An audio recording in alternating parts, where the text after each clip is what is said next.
आचार्य जी, जो अभी हम आपने बताया ध्यानम निर्विषयम मना, जैसे यहाँ पर समाधि का लक्षण होता है और शब्द ध्यान प्रयोग किया हुआ है, तो क्या ये विकल्प वृत्ति का ही लक्षण है? नहीं, विकल्प वृत्ति का रूप नहीं कहेंगे। अपने अपने शास्त्र में कुछ संज्ञाएं रखी जाती हैं, वो इसकी अपनी तांत्रिक परिभाषा कहते हैं इसको। हर शास्त्र के अपने टेक्निकल वर्ड्स होते हैं, तंत्र तांत्रिक शब्द होते हैं, वही उसके प्रयोग किए जाते हैं वहां पर। अपने अपने शास्त्र की परिभाषाएं होती हैं, कोई आवश्यक नहीं है। अब रस शब्द का प्रयोग करें तो पाक शास्त्र में रस का मतलब मधुरम्ल लवण होगा, और साहित्य में रस का करेंगे तो है हास्य रस, बीभत्स रस, करुणा रस, ये मानसिक हो गया। और आयुर्वेद में रस शब्द का प्रयोग करेंगे तो मधुरम्ल लवण भी होता है, और इसको पारे को भी, रस शास्त्र में पारे को भी रस शब्द से कहा है। रस शास्त्र ही नाम है उसका, पारे का शास्त्र, मरकुरी होता है उसका, और रस शब्द का अलग है। और परमात्मा को भी कहते हैं रसो वही सह, रसम ही एवं लब्ध्वा आनंदी भवती, उस परमात्मा को भी रस स्वरूप ही कहते हैं। और ये जो जूस निकालते हैं हम गन्ने का, और ये इसको भी रस बोलते हैं। तो तांत्रिकी परिभाषाएं अपने अपने शास्त्रों की, इसको विकल्प वृत्ति के रूप में तो कहने की आवश्यकता नहीं है, प्रयोग ऐसा ही इन्होंने किया है। तो ध्यानम निर्विषयम मने में भी विषय से रहित हो जाता है। इस सूत्र को वहीं देखेंगे, उसकी व्याख्या अभी सूत्र आगे आएगा वो। तो ये स्वस्थ हुआ। पीछे जो बताया, वृत्तियों के रुक जाने पर उपशांत उपराग वाला स्वस्थ हो जाता है, अपने में स्थित हो जाता है। तो इसी में हमारा पूरा समाधान भी हो गया कि अपने को स्वस्थ बनना है तो क्या करना है, अपने राग को, उपराग को उपशांत करना है। धीरे धीरे होता है वो, करते करते करते अपने में स्थित हो जाएंगे। ये कैसे होता है?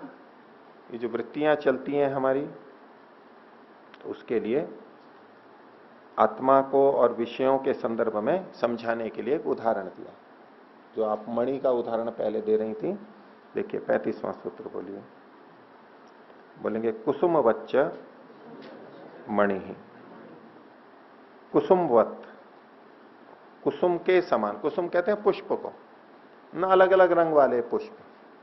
और अकुसुमवत, ये भी साथ में चकार से ले लेते हैं, फूल हो या फूल नहीं हो, उसके सामने जैसे मणि होता है, एक रत्न है, मणि है, तो फूल, जिस रंग का फूल पास में जाएगा उस रंग का वो दिखने लगता है, और फूल हटा दिया तो उसका अपना जो स्वरूप है उसमें स्थित हो जाता है।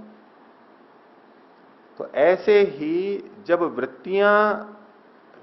वृत्तियों से हमारा संपर्क होता है, यानी आत्मा का, आत्मा को यहां पर मणि की तरह रखा गया है, और पुष्पों को वृत्तियों के स्थान पर रखा गया है समझने के लिए। तो आत्मा के पास में जैसे ही वृत्तियां आती हैं, तो जैसी वृत्ति होती है वैसा ही आत्मा प्रतीत होने लग जाता है। रागी, द्वेषी, कामी, क्रोधी, लोभी, मोही, वैसा ही लगने लगेगा। जैसी वृत्ति होती है वैसा ही आत्मा लगने लगेगा। इसके लिए योग दर्शन का सूत्र है, उससे आगे वाला, तदा दृष्टु स्वरूप अवस्थानम से अगला, वृत्ति सारूप्यम इतरत्र। जब ये चित्तवृत्ति निरोध योग नहीं होता है तो वृत्तियों से सारूप्य होता है, वृत्तियों जैसी स्थिति आत्मा की बनती है। जब वृत्तियां साथ में होती हैं, वृत्ति निरोध नहीं होता है, तो जैसी वृत्ति वैसे ही आत्मा होती है। वृत्ति सारूप्यम इतरत्र, बिल्कुल वही बात यहां कही जा रही है। कुसुम वच्च मणि, मणि के पास में कुसुम आएगा, पुष्प आएगा, तो उसी रंग का मणि दिखने लगेगा। कुसुम को हटा दीजिए, अगर आत्मा को अपने रूप में देखना है, मणि को अपने रूप में देखना है, तो कुसुम को हटा दीजिए, वो मणि अपने रूप में आ जाएगा। आत्मा को अनुभव करना है अपने रूप में, तो वृत्तियों को हटा दीजिए। यही बार बार ध्यान उपासना के समय हम अभ्यास करते हैं, वृत्तियों को कम करते हैं, क्षीण करते हैं धीरे धीरे, और उसमें हमें बीच बीच में ऐसे क्षण मिलने लग जाते हैं कि जहां वृत्तियां बिल्कुल नहीं है और हम अपने में स्थित हो जाते हैं। किसी को जल्दी होता है, किसी को देरी से होता है, फिर जब होने लगता है किसी को कभी हो गया और फिर महीनों तक नहीं हुआ, ऐसा भी होता है। और उस समय जो अनुभूति होती है वो बहुत अच्छी लगती है व्यक्ति को, लगता है अद्भुत स्थिति थी। और कई बार वो प्राप्त होती है, दोबारा आ नहीं पाती है, चली जाती है। कुछ प्रयत्न रहता है, कुछ पुण्य कर्माशय का उदय होता है तो वृत्ति निरोध हो जाता है, वो आत्मा में स्थित हो जाता है और फिर चली जाती है, महीनों सालों तक नहीं आती, फिर भटकता रहता है कि वो मेरे को फिर से स्थिति मिले, कभी आई नहीं, निकल गई। बहुत से साधक मिलेंगे। और जो लगातार चलते रहते हैं, जिनको कर्माशय की भी अनुकूलता है, पुण्य कर्म भी है, वो सहयोग भी है। पुण्य बहुत सहायता करते हैं साधना में, प्रगति में। अगर हमारे पुण्य अच्छे नहीं हैं तो कितना भी प्रयत्न करते रहते हैं, हमें अधिक गति नहीं होती है, कम ही होगी। पुण्य भी बहुत चाहिए। अन्य चीजों में अपना पुण्य खर्च ना करके उसको साधना में उन्नति के लिए सुरक्षित रखें। अपना बैंक बैलेंस कि भाई मेरे को अब कुछ गाड़ी खरीदनी है तो सारी और चीजों से खर्चे रोक के थोड़ा पैसा होगा तो जब दुकान पे जाएंगे तो अपना कार्ड दिया और अपने खाते में से निकल जाएगा, हमारे को तत्काल कार मिल जाएगी जब जरूरत होगी तो। नहीं तो कार तो खरीद ली, भी चाहते तो हैं कार, पर हमने कार्ड दिया तो बोले नहीं बैंक में बैलेंस ही नहीं है आपकी। अब इच्छा हो, प्रयत्न करते रहो, कितनी बार दुकान के चक्कर लगाओ, गाड़ी तो मिलेगी नहीं, पैसा ही नहीं है। पुण्य कर्माशय बहुत जरूरी है, बचा के रखना भी होता है, खर्च नहीं करना होता है अधिक। खर्च करते रहे तो कमा भी बहुत लिया, खर्च भी ज्यादा किया तो बचेगा कितना, कम ही बचेगा। बचा के भी रखना होता है, कमाना भी होता है और बचाना भी होता है। तो जब हमारा पुण्य कर्माशय भी होता है तो स्थिति बनने लगती है, फिर धीरे धीरे वो अधिक समय बनने लगती है, अधिक काल तक बनने लगती है। पहले काफी प्रयत्न के बाद आती है, फिर जल्दी से आने लगती है, थोड़े से प्रयत्न से आ जाती है, बार बार आती है, अधिक देर रुकती है, फिर और अभ्यास हो जाता है तो जब चाहो तब बना लो, जब सोचो उसी क्षण वही स्थिति, जब सोचो उसी क्षण वही स्थिति। जितनी देर रखना हो उतनी देर रख लो, लंबे समय तक। ये जैसे जैसे आगे क्षमता बढ़ती जाती है। लेकिन होता ये कुसुमवच्च मणि है, ये उदाहरण है। वृत्ति रहेगी तो आत्म स्वरूप में स्थिति नहीं होगी, इसलिए वृत्तियों को रोकना है हमें। पहले बुरी वृत्तियों से अच्छी वृत्तियों पे लाते हैं अपने को, अच्छी वृत्तियों से सकाम वृत्तियों से निष्काम वृत्तियों पे लाते हैं अपने को, परमात्मा की वृत्ति लेते हैं, आत्मा की वृत्ति लेते हैं, किसी शब्द का सहारा लेते हैं, मंत्र का सहारा लेते हैं। इस तरह अपनी वृत्तियों को परिशुद्ध करते हैं, तनु करते हैं, कम राग युक्त करते हैं। ऐसा करते करते एक स्थिति ऐसी आती है कि हम उन वृत्तियों से हट करके वृत्ति रहित भी बन जाते हैं। ये स्वस्थ की स्थिति है, कुसुमवच्च मणि। अगला सूत्र देखिए। ये जो इंद्रियां और ये सारे कारण बताए, मन की वृत्तियां, ये सब क्यों हमें मिले हैं? तो देखिए उसका आधार है 36वां सूत्र, बोलिए। पुरुषार्थम करणोद्भव अपि अदृष्ट उल्लासात। पुरुषार्थम, पुरुष के प्रयोजन के लिए। पुरुषार्थ मतलब पुरुष के लिए। ये जो पहले सूत्र में था अत्यंत पुरुषार्थ, पुरुष का प्रयोजन है। आप में से अधिकांश ने, मैंने जितनी संचिकाएं देखी हैं, पुरुषार्थ का मतलब मेहनत और ये सब लिखा है। अधिकांश ने आपने यही लिखा है। सब बहुत मेहनती हैं। बिना मेहनत के क्या मिलता है? दुनिया में बिना मेहनत के क्या मिलता है? बहुत परिश्रमी और मेहनती है। तो यहां भी वो उस तरह अर्थ ले सकते हैं कि करणों का उद्भव, करण मतलब इंद्रियां, सभी इंद्रियां आ गई, उनका उद्भव, उनकी उत्पत्ति किस लिए हुई है? इंद्रियां किस लिए मिली है? पुरुषार्थ के लिए, आलसी बैठे रहने के लिए नहीं मिली है। मेहनत करनी है हमारे को, ऐसा अर्थ ले ले तो भी ठीक है। लेकिन यहां तात्पर्य दूसरा है। पुरुष के लिए मिली हैं ये ऐसी बनी है कि आत्मा का हित करेंगी। तो पुरुषार्थम करणोद्भव, इंद्रियां जो मिली हैं वो आत्मा के लिए मिली हैं। और सबकी अलग अलग इंद्रियां हैं, अलग अलग प्रकार की हैं, सामर्थ्य में भेद होता है, मनुष्यों में भी भेद होता है, अन्य प्राणियों में तो होता ही है मनुष्य की अपेक्षा। तो ये जो करणों का उद्भव हुआ है ये मुफ्त में नहीं मिला है, हमें यूं ही नहीं मिल गया है। ये कैसे मिला है? तो बोले उद्भव अपि अदृष्ट उल्लासात, अदृष्ट के उल्लास से मिला है ये हमें।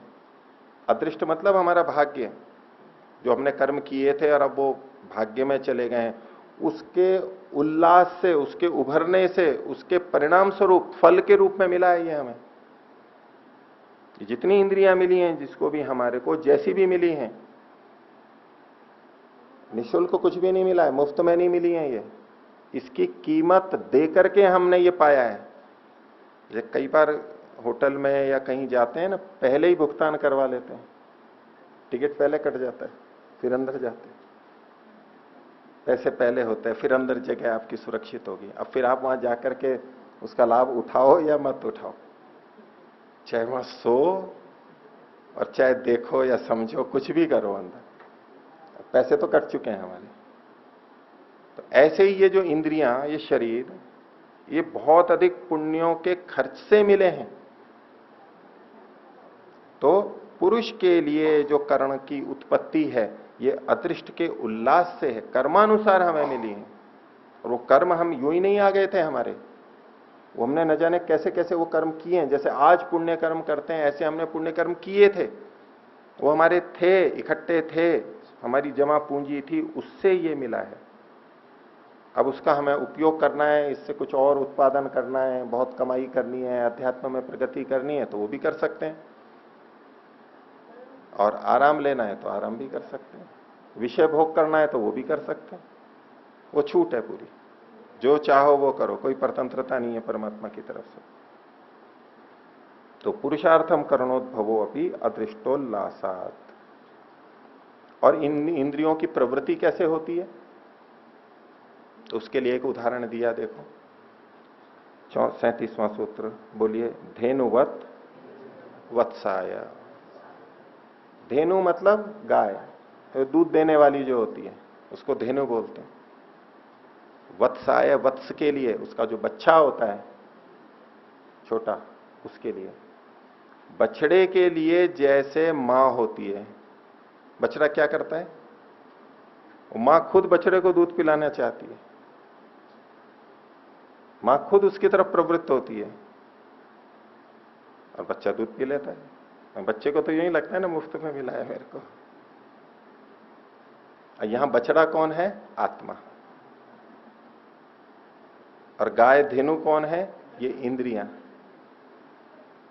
जैसे मां बच्चे का स्वयं ध्यान रखती है, ऐसे ये इंद्रियां हमारा स्वयं ध्यान रखती हैं। ये बनी ही ऐसी हैं कि ये हमारा कल्याण करती रहेगी, हमारे लिए सोचती रहेंगी। सोचती मतलब चेतन नहीं है उस ढंग से, लेकिन ये बनी ऐसी है कि आत्मा का हित करती रहेंगी। इसी बात को योग दर्शन व्यास भाष्य में दूसरे शब्दों में कहा, ये इंद्रियां सन्निधि मात्र से उपकार करती हैं हमारे निकट है, आत्मा का उपकार करेंगी। अब छोटा बच्चा पैदा हुआ, उसको क्या पता है कहां मन है या कहां क्या है, कहां मेरे को आंख का प्रयोग करना है। वो तो बाहर आता है, आंखें खुल जाती हैं उसकी, वो देखने लग जाता है, उसको काम करने लग जाता है, उसको कहां पता है। अब आत्मा को कुछ पहले से पता हो, ये यंत्र है, ऐसा है, मैं उपयोग करूं, तब तो वो खुद कर रहा है। लेकिन ये तो व्यवस्था बनी हुई है, वो उसके हित करने ही लगती है वैसा। और अभी जो हम प्रतिवर्त क्रिया की बात कर रहे थे, रिफ्लेक्स एक्शन की, अचानक कुछ भी होता है तो हमें पता लग जाता है। कैसे पता लग जाता है, हम तो नहीं कर रहे, ये बनाया गया, ऐसी व्यवस्था हमें मिली हुई है, हमारे द्वारा कीमत चुकाई जा चुकी है। और ये जैसे गाय अपने बछड़े के लिए हित करती है, उसकी रक्षा करती है, उसका सोचती रहती है, दूध पिलाना ही नहीं, उस सोचती भी रहती है। और गाय बछड़े की रक्षा के लिए शेर से भी बढ़ जाती है, वैसे भागेगी, शेर से बचेगी, लेकिन बछड़े के लिए शेर से भी बढ़ जाती है, वो उसका हित चाहती है बछड़े का। ऐसे ये इंद्रियां, बुद्धि, मन आदि परमात्मा ने ऐसे बना के दिए कि वो हमारा हित करेंगे। हम हित लेते हैं नहीं लेते हैं, ये हमारी बात है, गलत भी ले सकते हैं। तो धेनुवत वत्साय, इस तरह से ये हमारे हितकारी हैं। तो बछड़े को मां प्रिय होती है, नहीं होनी चाहिए ना। तो हमें हमारी इंद्रियां, करण, मन, बुद्धि प्रिय होने चाहिए या नहीं। जो हमारा इतना हित कर रहे हैं, ऐसे बने हुए हैं हमारे लिए, सेंसर लगे हुए हैं उनमें, अपने आप काम करते हैं। हम पहुंचेंगे, दरवाजा खुलेगा, हम हाथ रखेंगे नीचे पानी आ जाएगा। ये सारा ऑटोमेटिक सेंसर लगे हुए हैं। हम इच्छा करेंगे, प्रयत्न करेंगे, हाथ उठ जाएगा, पैर आगे बढ़ जाएगा। धीमे चलना है, तेज चलना है, इधर चलना है, इसको देखना है, इसको खाना है, इसको चबाना है, ये पढ़ना है, ये लेना है, ये देना है, सब होता रहेगा हमारी इच्छा के अनुसार, इच्छा प्रयत्न से। ऐसे सेंसर लगे हुए हैं इनमें। त्याज्य नहीं है ये है नहीं है। ये हमारे लिए बहुत बड़े उपहार हैं परमात्मा के द्वारा दिए हुए, बहुत बड़े उपहार हैं ये बुद्धि, ये शरीर, इंद्रियां। उतनी ही गरिमा से परमात्मा की कृपा मानते हुए और अपने मेहनत का फल मानते हुए इनको अब इनका हमें सदुपयोग करना। धेनुवत वत्सा है। धेनु वत्स की हानि नहीं कर सकती कभी भी। मां अपने बच्चे की हानि नहीं कर सकती कभी। ये इंद्रियां और मन आत्मा की हानि कभी नहीं कर सकते। ये तो हित के लिए ही बने हैं। हम इनका गलत प्रयोग कर लेते हैं, अब फिर तो हानि हो ही सकती है। ये हानि के लिए नहीं बनाए हैं, ये बंधन के लिए नहीं बनाए, ये मुक्ति के लिए बनाए, भोग के लिए बनाए। हमारे को केवल ठीक तरह से चलना है। आगे देखिए, अब ये जो करण है, ये इनके भेद, उनकी संख्या का यहां पर परिगणन किया गया। पहले अलग अलग बताया, अंतःकरण भी बता दिए, 3 ज्ञानेन्द्रियां, कर्मेंद्रियां बता दी। अब यहां पर इकट्ठा करके बताया जा रहा है, बात वही है। 38वां सूत्र बोलेंगे, कर्णम त्रयोदश विधम अवांतर भेदात। अवांतर भेद यानी पुनः भेद करने से, अन्य ढंग से भेद करने से ये 13 प्रकार के हैं। तो 5 ज्ञानेन्द्रियां, 5 कर्मेंद्रियां, मन, बुद्धि और अहंकार, ये 13 के 13 सब ये करण हैं हमारे। ये करणों की जो पीछे चर्चा आ रही है, ये सारे के सारे हमारे करण ही हैं। भेद करेंगे तो कुछ बाह्य करण है, कुछ अंतःकरण है, 10 और 3। और ज्ञानेन्द्रिय, कर्मेंद्रिय कैसे भी हम भेद करें, लेकिन है 13। अब इन करणों के अंदर कि इनको करण क्यों कहते हैं उसकी चर्चा चलाई। 39वां सूत्र बोलिए, इंद्रियेषु साधक तमत्व योगात कुठारवत। इंद्रियों को करण क्यों कहते हैं? क्योंकि ये साधक तम है, हमारी क्रियाओं में सबसे निकट का साधन है। ज्ञान में भी और कर्म में भी सबसे निकट का साधन होने से इनको करण कहते हैं। और संस्कृत व्याकरण में अष्टाध्यायी में भी करण की क्या परिभाषा की? साधक तमम करणम। करण किसे कहते हैं? जो साधक तम होता है, निकटतम जो कारण होता है क्रिया की सिद्धि में। कारक तो दूसरे भी होते हैं, क्रिया की सिद्धि में कारण तो दूसरे भी होते हैं, लेकिन जो निकटतम होता है उसको साधक तम को करण कहते हैं। कैसे? कुठार के समान, कुल्हाड़ी के समान। जैसे हम लकड़ी काटते हैं तो लकड़ी काटने में हम भी कारण है, हमारा हाथ भी कारण है और कुल्हाड़ी भी कारण है, लेकिन निकट का कारण कुल्हाड़ी है, वो सीधे सीधे उसको काट रहा है। तो ऐसे क्रियाओं को करने में और ज्ञान के करने में सबसे निकट का साधन विषयों से जो जुड़ता है वो ये इंद्रियां हैं, इसलिए इनको करण कहते हैं। इंद्रियेषु साधक तमत्व योगा, क्योंकि इनमें साधक तमत्व है, सबसे अधिक साधक हैं, इसलिए इनको करण कहते हैं, कुठार के समान। अब आगे कह रहे हैं कि इन इंद्रियों में ये जो दोनों प्रकार की इंद्रियां हैं, बाह्य और आभ्यंतर इंद्रियां, इनमें से प्रधान कौन है, मुख्य कौन है? तो 40वां सूत्र बोलिए, द्वयोः प्रधानम मनो लोकवत भृत्य वर्गेशु। इन दोनों में ज्ञानेन्द्रियां और कर्मेंद्रियां, मन भी उभयात्मक है, पीछे आ चुका है, ज्ञान भी कराती है, कर्म भी कराती है। तो इनमें ये जो ज्ञान कर्म वाली इंद्रियां हैं, इनमें सबसे प्रधान कौन है? इनमें प्रधानम मनः, मन सबसे अधिक प्रधान है। कैसे? लोकवत भृत्य वर्गेशु, जैसे संसार में, लोक में भृत्य वर्ग यानी सेवकों में सबसे प्रमुख कौन होगा? उनका स्वामी सबसे प्रमुख होगा, क्योंकि वो ही निर्देश करता है, उनके अनुसार वो चलते हैं। तो इन इंद्रियों में सबसे प्रमुख कौन है? मन सबसे प्रमुख है, क्योंकि वो ही इनको चलाता है। अथवा भृत्य वर्ग में भी नौकरों के बीच में सेवकों का जो ऊपर एक नियंत्रक होता है, सुपरवाइजर होता है, जो मुख्य कार्यकर्ता होता है, वो उनमें प्रधान होता है, क्योंकि वो ही निर्देश करता है। तो ऐसे ही मन इनमें ज्ञानेंद्रियों और कर्मेंद्रियों की अपेक्षा प्रधान है, मुख्य है, इसी के अनुसार ये चलते हैं। और मन क्यों प्रधान होता है, तो उसके लिए और हेतु दिया जा रहा है। एक तो लोक का उदाहरण देके समझाए, अब एक कारण दे रहे हैं। 41वां सूत्र बोलिए, अव्यभिचारात, मन का व्यभिचार न होने से। व्यभिचार मतलब है कि वहां इंद्रियों का कार्य हो रहा है और मन न हो वहां पर, चाहे ज्ञानेंद्रियों से कार्य हो रहा है चाहे कर्मेंद्रियों से, हर जगह मन विद्यमान रहेगा। मन न हो ऐसा कहीं नहीं होगा, इसलिए भी मन की प्रधानता है। अब ज्ञानेंद्रियों कर्मेंद्रियों में तो कभी कोई कर्मेंद्रिय काम करती है, कभी कोई करती है, कभी कोई ज्ञानेंद्रिय काम करती है, हर जगह सब वो नहीं रहती हैं। लेकिन मन ऐसा है कि वो हर जगह रहता है, उसका कोई अपवाद नहीं है, व्यभिचार नहीं है, अव्यभिचार है, इसलिए भी मन की प्रधानता है। ये एक हेतु और दिया, अव्यभिचारात। अव्यभिचार, व्यभिचार किसे कहते हैं, जो मुख्य जगह है उससे भिन्न में भी जाना। जो लोक में भी व्यभिचार शब्द का प्रयोग है कि जिस स्त्री पुरुष से विवाह हुआ है उससे भिन्न के साथ में संबंध रखने को व्यभिचार कहते हैं, कि जो एक निश्चित है उससे भिन्न जगह पे चला जाता है, इसको व्यभिचार बोलते हैं। तो ऐसे ही मन का व्यभिचार नहीं होता, वो कहीं इधर उधर नहीं जाता है, कभी इन्हीं के साथ में जुड़ा रहता है, अव्यभिचार है उसका, सदा वहीं पर ही टिका रहता है, ज्ञानेंद्रियों कर्मेंद्रियों, इसलिए इसकी प्रधानता है।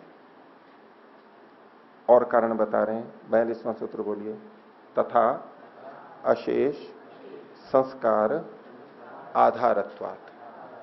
तथा मतलब और, एक और हेतु दे रहे हैं, अशेष संस्कारों का आधार होने से। अशेष का मतलब है जिसमें कुछ शेष नहीं बचा है, यानी सारे संस्कारों का आधार होने से मन प्रधान है। तो संस्कार कहां रहते हैं, मन में रहते हैं।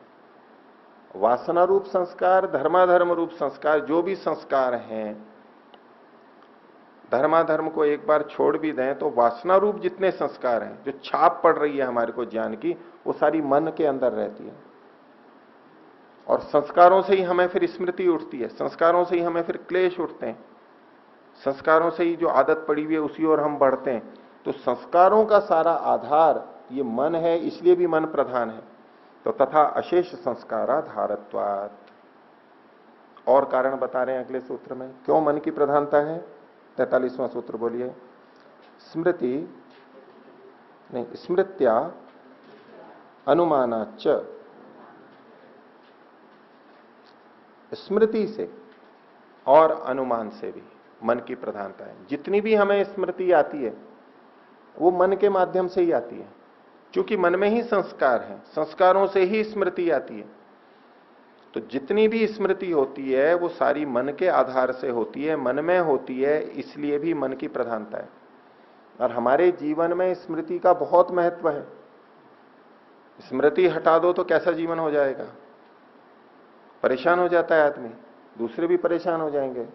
स्मृति भूल जाए तो, याददाश्त ना रहे तो, इतना महत्वपूर्ण है। हम जो नया ज्ञान प्राप्त करते हैं उसके साथ भी पिछली स्मृतियां बनी ही रहती हैं, और तब मिलकर के हम उपयोग करते हैं, निर्णय निकालते हैं।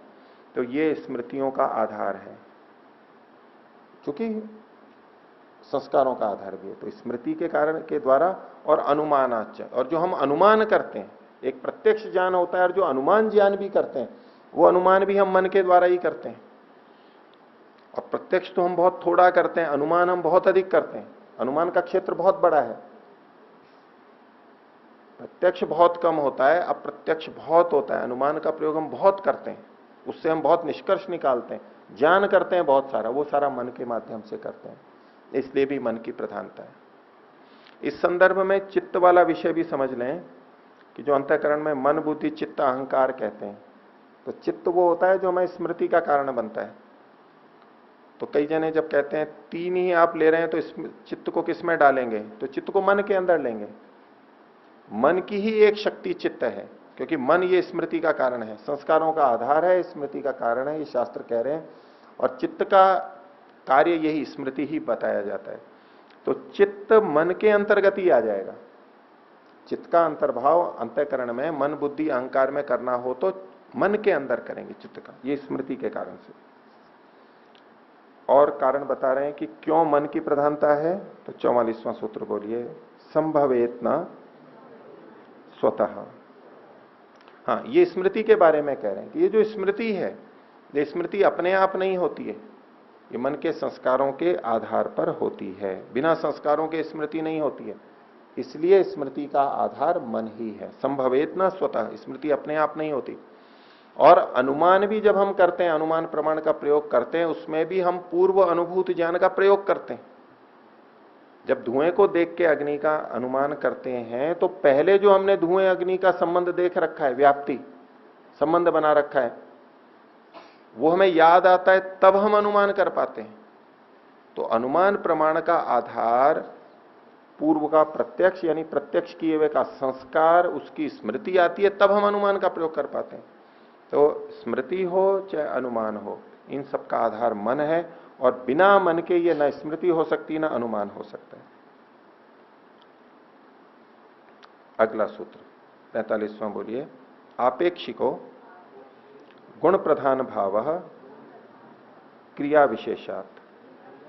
अरे ये जो हम प्रधान और गौण की चर्चा कर रहे हैं, वैसे तो सब इंद्रियां प्रधान है, मुख्य हैं हमारे लिए, सब उपयोगी हैं, बहुत उपयोगी हैं।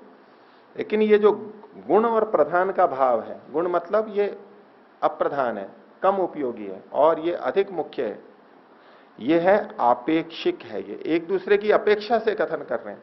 वैसे अपने आप में सब बहुत महत्वपूर्ण है, और इसका आधार है क्रिया विशेषात, इनमें क्रियाओं की विशेषता होने से, मन में क्रिया की विशेषता होने से मन की प्रधानता है। और जिसमें अधिक क्रिया है, जो हमारे लिए अधिक उपयोगी है, वो हमारे लिए अधिक प्रधान है। इसलिए आपेक्षिको गुण प्रधान भाव क्रिया विशेषात, इसी आधार पर हम ये गुण प्रधान भाव कर रहे हैं, ये सूत्रकार ने कहा। अब 46वां सूत्र देखिए, बोलिए, तत् कर्मार्जितत्वात् तदर्थम अभिचेष्टा लोकवत। पीछे भी इन्होंने एक बात कही थी कि इंद्रियां क्यों मिली हैं हमें, कि 36वां सूत्र था, पुरुषार्थम करणोद्भवो अपि अदृष्टोल्लासात। उसी बात को यहां पर कहा जा रहा है दूसरे ढंग से कि तत्कर्मार्जितत्वात्, तत् मतलब उस आत्मा के कर्मों से ये अर्जित हैं, प्राप्त किए हैं, उपलब्धि किए हैं, अर्जन किया हुआ है। आत्मा के कर्मों से अर्जित होने के कारण से ये इंद्रियां तदर्थम अभिचेष्टा, उसके लिए ही चेष्टा करती हैं, उसके लिए ही क्रिया करती हैं। जिस आत्मा के लिए ये इंद्रियां होती हैं, उसके लिए ही ये क्रिया करती हैं, उसके लिए हित करती रहती हैं, क्योंकि उसी के कर्मों से उसका अर्जन किया गया है। लोकवत, लोक के समान, जैसे लोक में कोई हम वस्तु खरीदते हैं, जो जिसके लिए खरीदी जाती है उसके लिए उपयोगी होती है। जो सेवक जो पैसा देकर के सेवक को लेता है, तो सेवक उसी के लिए कार्य करता है। तो इसलिए ये इंद्रियां हमारे कर्मों से अर्जित हैं, उपार्जित हैं, खरीदी गई हैं, इसलिए ये हमारे लिए कार्य करती हैं। अंतिम सूत्र इस अध्याय का देखिए, बोलिए, समान कर्म योगे बुद्धे प्राधान्यम लोकवत लोकवत। समान कर्म का योग होने पर भी, समान कर्म है कि सब चीजें, ये सारी इंद्रियां आत्मा के लिए हैं, पुरुष के लिए हैं, उसी के लिए कार्य कर रही हैं, ये होने पर भी इन सब इंद्रियों में सबसे प्रधानता किसकी है? बुद्धे है प्राधान्यम, बुद्धि की प्रधानता है। यदि एक ही कर्म के अंदर हम निर्णय करें कि इसमें इंद्रिय प्रधान है, ज्ञानेन्द्रिय, कर्मेंद्रिय, मन, बुद्धि, अहंकार, तो एक ही कर्म में देखेंगे तो बुद्धि इनमें सबसे प्रधान होती है, क्योंकि वो निश्चय करती है। लोक में भी जो निश्चय करता है, मंत्रिमंडल में जो निश्चय करता है, सभा में जो निश्चय होता है, जो निश्चय करने वाला होता है, निर्णय जिस पर आधारित होता है, वो सबसे प्रमुख माना जाता है। तो जैसे लोक में प्रधानता होती है, ऐसे बुद्धि की भी प्रधानता होती है। कुल मिलाकर के कर्मों को देखेंगे तो मन की प्रधानता है। कुल मिलाकर के ज्ञान और कर्म और संस्कारों का आधार, स्मृति अनुमान का आधार, अव्यभिचार, ये सारी चीजें देखेंगे तो मन की प्रधानता है। लेकिन समान कर्म में यदि यूं प्रधानता देखेंगे तो बुद्धि की प्रधानता है। दोनों ही बहुत प्रधान है, अलग अलग दृष्टि से प्रधानता कही गई। इसलिए करणों में सबसे अधिक प्रधान करण को हम सबसे अधिक महत्ता दें, ये हो गया, वो हमारे लिए सबसे अधिक उपयोगी है, उसकी रक्षा करना हमारे लिए सबसे अधिक उपयोगी है। ज्ञानेन्द्रियां, कर्मेंद्रियां एक एक नष्ट हो जाती हैं या उनका बल क्षीण हो जाता है तो भी हमारा जीवन काफी कुछ चलता रहता है, जब मन और बुद्धि ठीक रहते हैं। मन और बुद्धि ठीक नहीं है तो फिर हमारे को बहुत सारी हानि होती है। तो सबसे अधिक प्रधानता इन दो इंद्रियों की है, ये दो करण हमारे लिए सबसे अधिक उपयोगी है, मन और बुद्धि। तो इस प्रकार ये दूसरा अध्याय समाप्त हुआ। सांख्य दर्शन की 21वीं कक्षा। पिछली कक्षा में दूसरे अध्याय की समाप्ति हो गई थी, अब तीसरा अध्याय प्रारंभ होगा। पिछले पाठ में से किन्हीं को कुछ पूछना हो तो पूछ सकते हैं।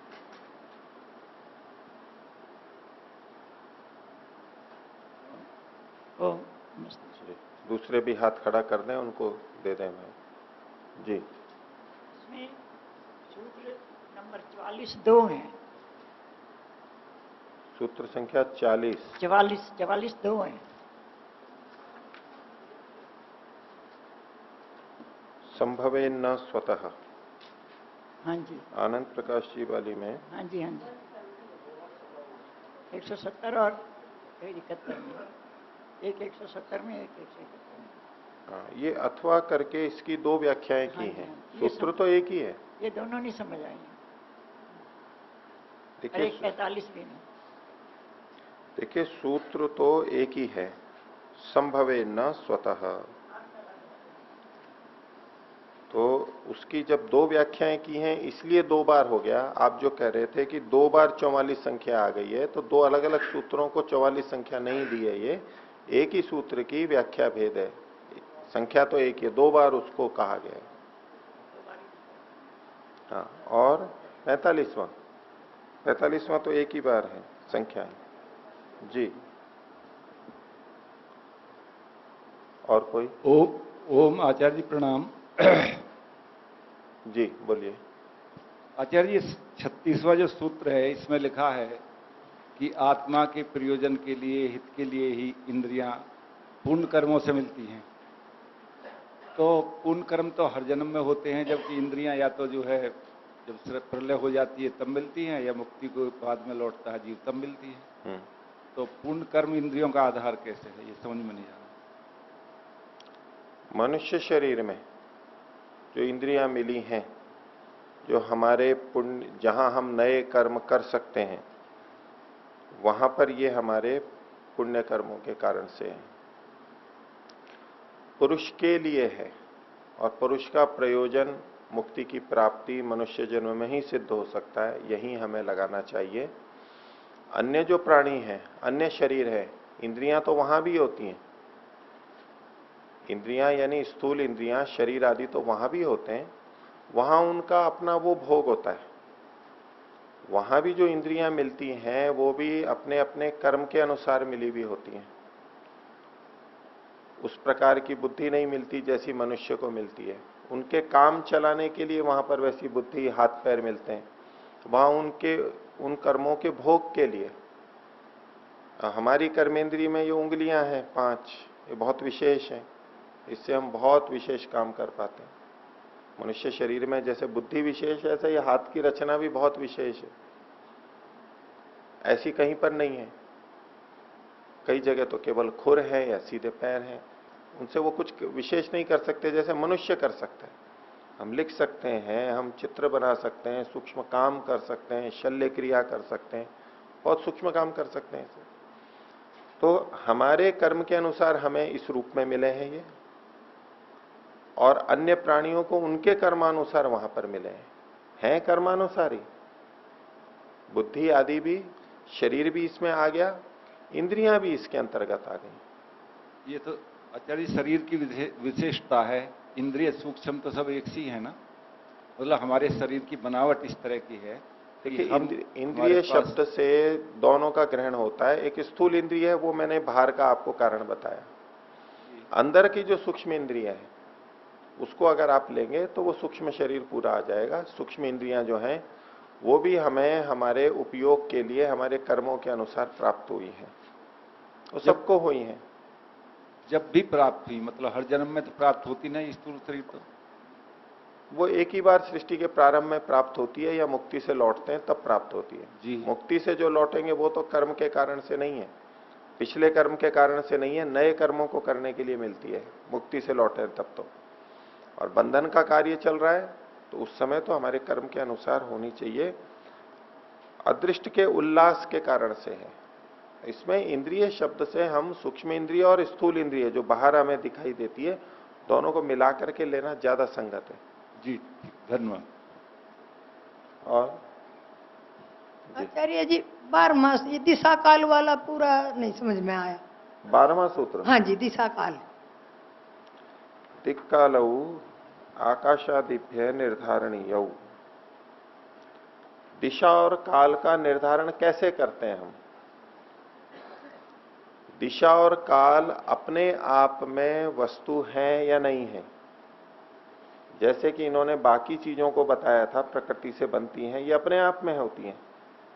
लेकिन दिशा और काल का अपने आप में अस्तित्व नहीं है।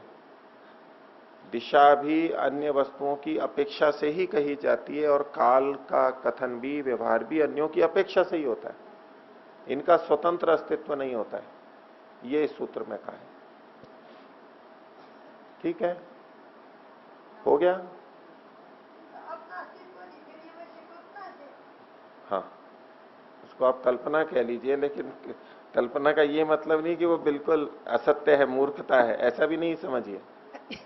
कल्पना का मतलब ये नहीं जैसे कि यूं ही कुछ भी मन माना, मूर्खतापूर्ण कुछ कर लिया है। बुद्धिपूर्वक ही ये भी सापेक्ष है। ये प्रमाणों से ज्ञान होता है हमें काल का और दिशा का, लेकिन ये वैसे द्रव्य नहीं है, रचना किए हुए, सृष्टि में बने हुए तत्व नहीं है ये।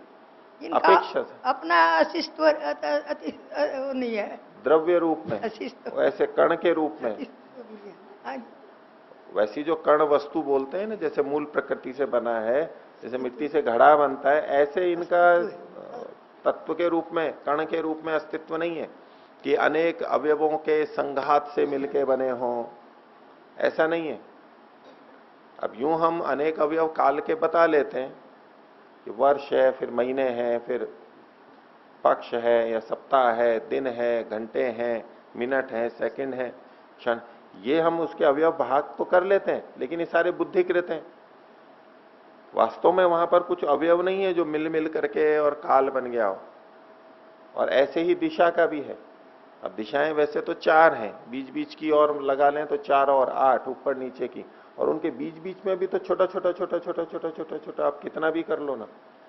रेखा अगर यूं खींचे हैं तो कितनी भी पास पास पास पास बहुत कर लें, और उस एक एक टुकड़े को, जैसे कि 180 डिग्री का एक गोला होता है चारों तरफ का, और उसमें हम एक एक अंश 180 भाग कर देते हैं उसके, तो हम कहेंगे कि ये 180 अंशों से मिलकर के बना है।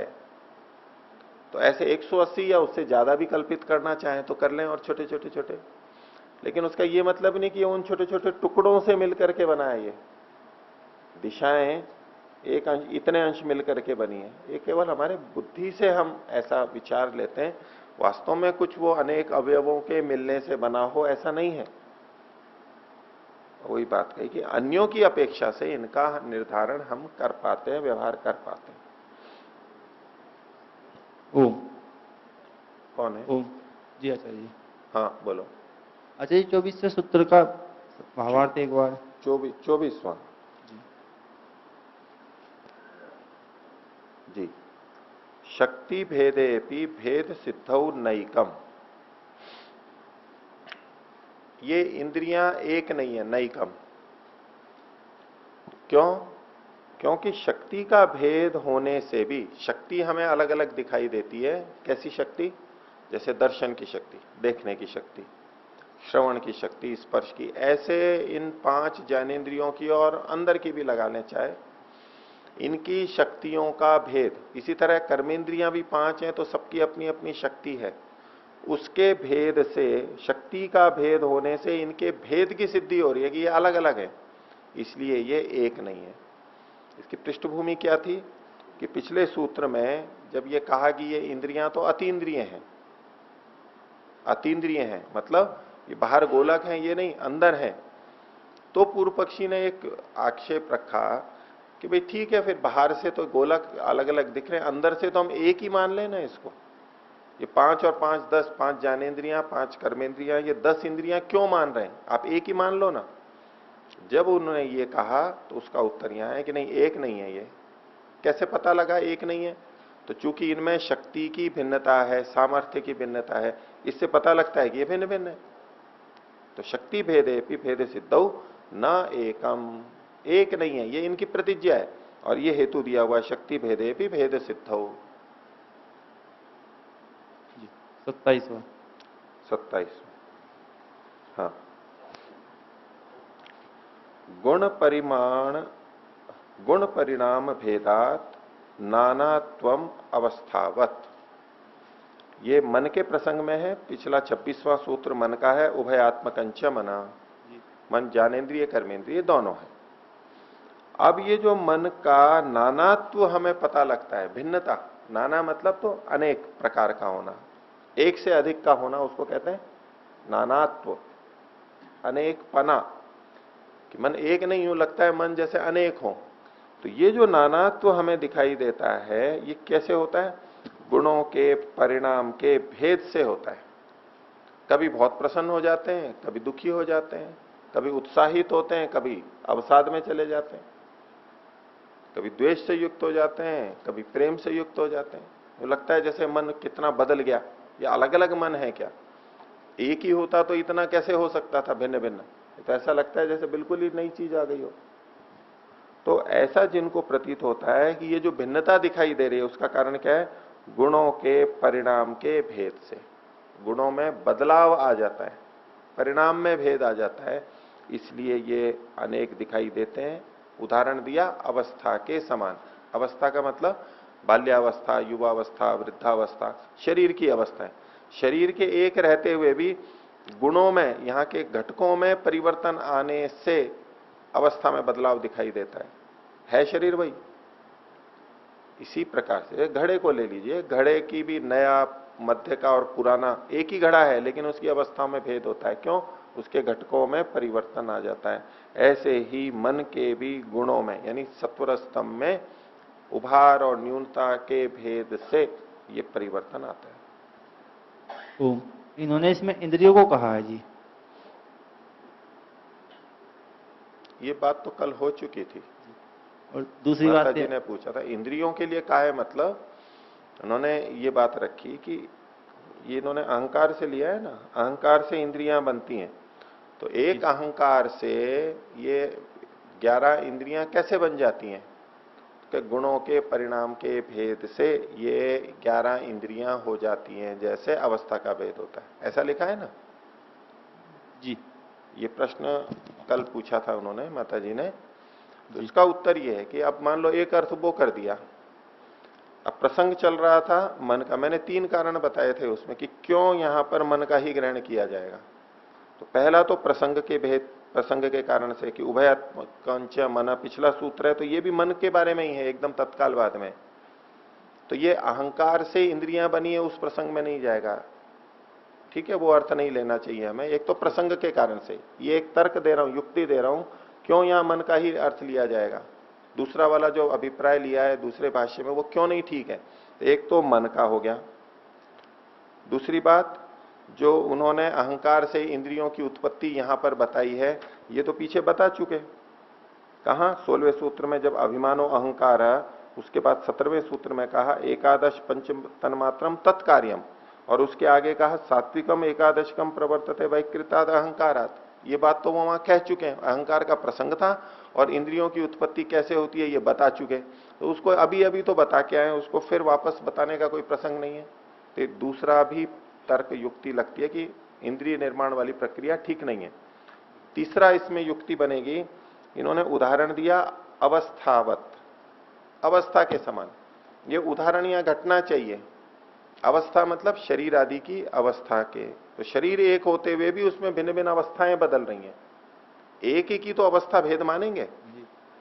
अगर अहंकार से जो 11 इंद्रियां बनी हैं उसको अवस्था भेद थोड़ा ना कहते हैं। वो अहंकार की अवस्थाएं भिन्न भिन्न भिन्न अवस्थाएं थोड़ा ना है। अहंकार से उत्पन्न नई 11 चीजें हैं वो तो। अवस्था भेद ये कहां घटेगा? जहां एक ही हो और उसमें फिर परिवर्तन आ रहा है, तो वो मन पे घटेगा। मन की जो अवस्थाएं भिन्न हो रही हैं, तो इन 3 कारणों से वो जो वहां अर्थ किया हुआ है वो संगत नहीं है। ओम। कुछ जी, ये सूत्र 32वां है। इसमें युगपत जो बोला गया है इंद्रियों के लिए, तो ये समझ में नहीं आ रहा है कि क्या युगपत माना जा रहा है या नहीं माना जा रहा है, क्योंकि जो उदयवीर जी की जो व्याख्या है उसमें अंतिम जो पंक्ति है वो कह रहे हैं कि ये लौकिक व्यवहार के आधार पर मात्र औपचारिक वर्णन है, तो ये कुछ हाँ। भ्रम हो रहा है। 32वें सूत्र में जो क्रमशो अक्रमश्च इंद्रिय वृत्ति ही, ये कथन लिखा हुआ मिल रहा है। तो इसमें जो अक्रम वाली बात है, इस पे इनका प्रश्न है। तो अक्रम का और क्रम का 2 तरह से आपको अर्थ बताया था, उसमें से एक अर्थ पे इनका प्रश्न है।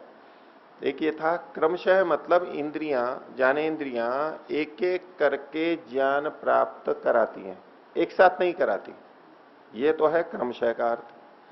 और अक्रमशः का मतलब है कि वो ज्ञानेन्द्रियां एक साथ भी ज्ञान करा देती हैं, बिना क्रम के, एक एक करके नहीं, एक साथ भी करा देती हैं। तो ये जो एक साथ करा देती हैं, उस पर प्रश्न है कि क्या वास्तव में एक साथ करा देती हैं अथवा ये गौण प्रयोग है, औपचारिक प्रयोग है, लोक व्यवहार को देखते हुए। जैसे कि हमें ऐसी प्रतीति होती है कि हम देख भी रहे हैं और सुन भी रहे हैं, दोनों काम एक साथ कर रहे हैं। कल मैंने और भी उदाहरण दिए थे। दूरदर्शन देख रहे हैं, उसकी ध्वनि भी सुन रहे हैं और साथ में खाना भी खा रहे हैं, रस भी ले रहे हैं, सुगंध भी है भोजन की, और अपने आराम से सोफे पे कुर्सी पे बैठे भी हैं, उसका भी आनंद ले रहे हैं, मृदु स्पर्श का।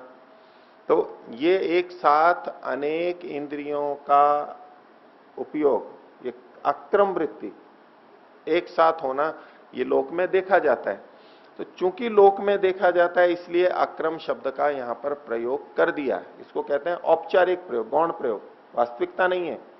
हमें ऐसा प्रतीत हो रहा है कि एक समय में अनेक ज्ञान हो रहे हैं, लेकिन वास्तव में ये क्रमशः ही होते हैं। तो जब वास्तव में क्रमशः होते हैं और अक्रम रूप में कथन किया जा रहा है, तो ये औपचारिक प्रयोग कहलाता है, गौण प्रयोग। तो यहां जो अक्रम शब्द लिखा है, इसका मतलब है ये गौण प्रयोग है, औपचारिक प्रयोग है। वास्तव में तो एक एक करके ही ज्ञान होता है, ऐसा उदयवीर जी का अभिप्राय है जो इन्होंने उद्धृत किया। अब इनका प्रश्न है कि ये अक्रम वाली बात वास्तव में होती है या कि केवल औपचारिक प्रयोग है, गौण प्रयोग है, केवल मोटा मोटा कथन है कि हाँ एक साथ भी हो जाते हैं, जबकि वास्तव में एक साथ नहीं होते, ऐसा उदयवीर जी का अभिप्राय है। तो मैंने इस संदर्भ में आपको योग दर्शन का प्रमाण दिया था कि सामान्य रूप से तो यही कहा जाता है कि मन एक है और अणु है, तो एक समय में एक ही इंद्रिय से संपर्क कर सकता है, इसलिए एक समय में एक ही ज्ञान होता है। न्याय दर्शन में भी ये प्रसंग आता है, लेकिन इसके अपवाद तो हमें मानने होंगे। अपवाद मान करके इसको ऐसी विशेष शक्ति की दृष्टि से हम उसको लेके चलें। तो जो मैंने आपको उदाहरण दिया था योग दर्शन का, उसमें तो एक ही क्षण में एक साथ अनेक ज्ञान वाली बात कही गई है, वो विशेष अपवाद रूप में मानेंगे, सामान्य रूप से हमें ऐसा नहीं होगा। तो यहां जो क्रमशः और अक्रम है, मेरी समझ से अक्रम भी तत्वतः ही कथन है, ये गौण कथन, औपचारिक कथन नहीं है। ऐसा नहीं लेना चाहिए, नहीं तो वो औपचारिक कथन के रूप में कथन करते। ये तो क्रमशो अक्रमश्च इंद्रिय वृत्ति, एकदम सीधे सीधे 2 भाग किए गए हैं। ठीक है। क्या जब हम इसको लिखेंगे तो हम ये मानकर ही लिखें कि ये दोनों तत्वतः हैं? हाँ। और इसका जो उदाहरण जैसे इसमें कमल की पत्तियों को बींधना जैसे है, तो वो तो यहाँ पर फिर वो नहीं उदाहरण लगता, नहीं घटेंगे। रिफ्लेक्स एक्शन वाला यहाँ पर फिर लग सकता है। वो रिफ्लेक्स एक्शन वाला है, वो दूसरी व्याख्या है, उस व्याख्या को अभी मत लीजिए।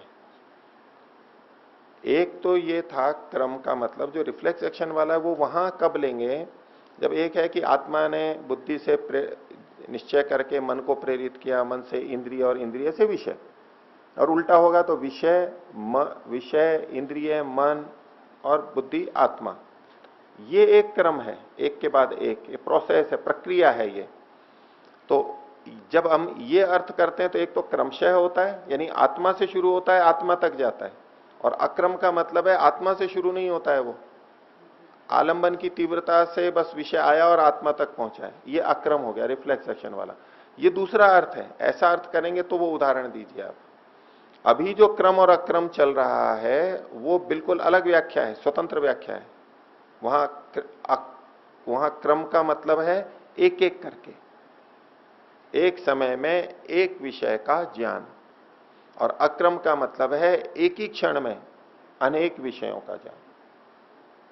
तो जो अक्रम वाली बात है उसके लिए यदि हम एक उदाहरण दिया जाता है कि ऐसा हमें एक साथ प्रतीत होता है, एक तो अलात चक्र का उदाहरण जो मैंने आपको बताया था कि जैसे फुलझड़ी या अग्नि को गोल घुमाते हैं, या पंखे का है, वो गोल घेरा दिखने लगता है, जबकि वास्तव में वो एक समय में एक ही जगह पे होता है। दूसरा इसके लिए उदाहरण दिया जाता है कि कमल के 100 पत्ते हमने एक के ऊपर एक रख दिए, गुलाब के रख लीजिए, मृदु होते हैं, और उसमें ऊपर से सुई को यूं डाल दिया, तो सुई ने उन पत्तों को जैसे एक ही क्षण में भेद दिया। मोटी प्रतीति तो यही होगी ना, जैसे यूं किया एकदम से यहां घुसा और वहां निकला, एक जैसा। 100 पत्ते नहीं, आप 10 पत्ते ले लीजिए, 5 पत्ते ले लीजिए, तो ये एक समय में एक साथ सब पत्तों को बींध दिया। ये औपचारिक प्रयोग है, मोटा प्रयोग है स्थूलता से। और सूक्ष्मता से देखेंगे तो वो सुई एक एक करके ही उन पत्तों को बींधते हुए गई है, और उसमें क्रम था। वीडियोग्राफी करें और आजकल स्लो मोशन में हो सकती हैं चीजें, बिल्कुल धीरे धीरे, तो एकदम पता लगता है। और वो भी नहीं हो तो हम कल्पना में अनुमान से तो कर ही सकते हैं कि भाई गया तो एक एक करके ही है, ये बींधा तो एक एक करके है, एक साथ नहीं बींधा है। तो ये शत कमल पत्र भेदन न्याय या अलात चक्र न्याय, ये इस बात को बताने के लिए है कि जो एक साथ हमें प्रतीति होती है ये औपचारिक प्रयोग है, वास्तव में तो अलग अलग ही है। ये उस पक्ष का उदाहरण है, तो वो तो हमें अक्रम का अर्थ लेना ही नहीं है यहाँ पर, वो अर्थ संगत नहीं है। इसलिए उस उदाहरण को आप यहां देंगे तो वो गलत अर्थ में चला जाएगा। वो तो उन्होंने अपनी बात की पुष्टि के लिए दिया है, यहां योग दर्शन का आधार हम ले सकते हैं। एक दूसरा प्रश्न भी है, ये जब मन की प्रधानता के बारे में हम पढ़ रहे थे तो यहाँ पर बुद्धि के लिए बार बार कहा गया है, ये सूत्र 42 है, इसमें भी बुद्धि को ही प्रधान बताया है। नहीं, बुद्धि को कहां बताया यहाँ पर? ये उदयवीर जी की नहीं। व्याख्या में नहीं, इसमें लिखा है कि सूत्र 42 में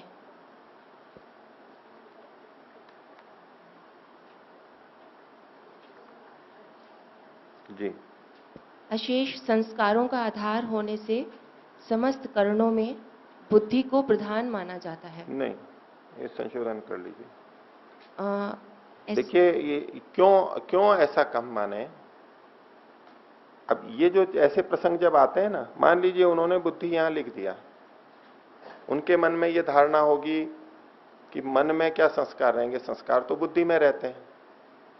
अब बुद्धि क्या है, आधुनिक विज्ञान बुद्धि इसको बोलता है, ब्रेन बुद्धि, और जितनी इमेज होती है वो कहाँ रहती है, आधुनिक विज्ञान कहाँ कहेगा, यही ना बृहन मस्तिष्क में, इधर यहां जहां जहां भी वो संचय है, स्मृति कहाँ ठहरती है, उसकी जो छाप है वो कहाँ रहती है, यहाँ पर इसी मस्तिष्क में, बुद्धि में रहती है ना। अब मान लीजिए आधुनिक विज्ञान ने ये कह दिया, अब शब्द का साम्य है, हम कहें कि भाई मन में तो कहां से रहेगा, बुद्धि में ही होना चाहिए। अब ये एक उसके कारण से प्रभाव आ गया और यहां बुद्धि मान करके कर लिया, जबकि प्रसंग देखिए क्या है, 40वां सूत्र, द्वयोः प्रधानम मनो लोकवत भृत्येषु भृत्य वर्गेषु, मन की बात है। अगला अव्यभिचारात, ये नया हेतु दिया जा रहा है, नई बात नहीं कह रहे हैं, प्रतिज्ञा तो वही है, द्वयोः प्रधानम मनो, मन की प्रधानता को सिद्ध करना ये अभी लक्ष्य बना हुआ है, साध्य है। उसके लिए एक उदाहरण दिया वृत्य वर्गेशु लोकवत, दूसरा हेतु दिया अगले सूत्र में अव्यभिचारात, और 42वें में दिया तथा अशेष संस्काराधारत्वात्। अब ये तथा शब्द भी बता रहा है कि और, तथा मतलब और, यानी पिछली बात से इसका संबंध है, इसको नए तरीके से थोड़ा ना ले सकते हैं हम। बुद्धि में कहां से डालेंगे इसको, बुद्धि का प्रसंग ही नहीं है, मन का प्रसंग है। अगला हेतु दे रहा हूं कि क्यों यहां बुद्धि को नहीं ले सकते हैं, क्योंकि 47वां सूत्र देखिए फिर अंत में जो लिखा है कि समान कर्म योगे द्वयोः बुद्धे प्राधान्यम। अभी तक मन का प्रधानता बताते जा रहे थे और अंत में जाकर के बुद्धि की प्रधानता एक दृष्टि से बताई है। तो यदि बुद्धि का ही प्रसंग चल रहा था तो ये अंत में फिर बुद्धि का क्यों आया, वो तो वहीं पर ही बुद्धि हो जाना चाहिए था ना। इसलिए ये इन सब चीजों को देखने से स्पष्ट होता है कि ये मन है। और आधुनिक विज्ञान से जो संगति लगाएंगे वो ये कि जिसको ये मन कह रहे हैं, जिसमें संस्कार रहते हैं, हम उसके अनुसार, मान लो आधुनिक विज्ञान से ये सिद्ध होता है कि जिसको हम अब बुद्धि कहते हैं, ब्रेन कहते हैं, उसके इस भाग में ये संचय होता है, तो हम उसको मन का गोलक ही मानेंगे, हम उसको बुद्धि का गोलक क्यों माने। आधुनिक विज्ञान जो कह रहा है, प्रमाणों से सिद्ध कह रहा है, उसको भी हम गलत नहीं कह रहे हैं, वो अपनी जगह ठीक है, केवल नाम का ही तो भेद है। तो अभी हम ब्रेन और बुद्धि शब्द का प्रयोग करते हैं, उसका ये मतलब नहीं कि यहां जो इसको कहा जा रहा है वो भी वही बुद्धि है। जब बुद्धि के लिए कहा अध्यवसायो बुद्धि, वो निश्चय करती है, निश्चय का तत्व जहां पर भी होता है इस ब्रेन में, उस अंश को कहेंगे ये बुद्धि का गोलक है। और स्मृति और अनुमान जिसके द्वारा होता है इस ब्रेन के अंदर, उस भाग को हम कहेंगे ये मन का गोलक है। जहां संस्कार रहते हैं, इमेज रहती है ब्रेन में, उसको हम मन का गोलक मानेंगे, मन का भाग है। लक्षणों के आधार पे नामकरण होगा, न कि नामकरण के आधार पे हम लक्षण बदल देंगे। हमें पता है कि मन का मतलब ये बताया, मन के क्रियाकलाप, बुद्धि के ये क्रियाकलाप हैं। अब वो क्रियाकलाप इस ब्रेन के अंदर, खोपड़ी के अंदर, मांस के इस पिंड के अंदर विज्ञान से जो प्रत्यक्ष सिद्ध हो रहा है कि ये चीज यहां हो रही है। अब ये भी क्रिया यहां बता रखी है, यहां ये क्रिया उस जगह मिल रही है। अब हम कहेंगे कि मन का गोलक है, ये मन है, गोलक माना जाएगा वो, ये बुद्धि है, ये निश्चय कर रही है। इस प्रकार से शब्द के सामने से करेंगे तो उलट पुलट हो जाएगा। आ गई बात समझ में। जब भी कभी ऐसा विरोध प्रतीत होता है, व्याख्याकार अपने अपने ढंग से करते हैं, ऐसा आपको बहुत जगह मिलेगा। आप 10 व्याख्याकारों को देखेंगे, 10 में भिन्नता मिलेगी, थोड़ी थोड़ी भिन्नता मिल जाए, कभी कहीं कहीं, बहुत जगह समानता भी होगी तो भी भिन्नता मिलती है। अब ऐसी जगह पे हमें अपना विवेक प्रयोग करके, संगति लगा के कि ये उचित है नहीं है, शब्द रचना को देख के, वाक्य रचना को देख के, प्रसंग को देख के, लक्षण को देख के, क्यों यही अर्थ लेंगे हम, उसके लिए कुछ आधार हमें बताना होगा। यही अर्थ इसलिए ठीक है, और ये अर्थ जो बताया जा रहा है ये क्यों ठीक नहीं है, उसको भी हमें बताना होगा। ये असंगत क्यों है, ये संगत क्यों है। जब हम ये सारी विवेचना करते हैं, धीरे धीरे पढ़ते हैं, विश्लेषण करते हैं, हमें पक्का हो जाता है कि नहीं ये ही ठीक है, ये ठीक नहीं है। यही विवेचना तो मीमांसा है। इस वाक्य का यही अर्थ क्यों है, ये मीमांसा है। हाँ बोलिए। इसके बाद वाले सूत्र में भी मन का ही ग्रहण करेंगे आचार्य जी, 40 नंबर स्मृत्यानुमानाच जी। हाँ बिल्कुल बिल्कुल। इससे अगले में भी करेंगे संभवेन स्वतः, उससे अगले में भी करेंगे आपेक्षिको गुण प्रधान भाव क्रिया विशेषात्।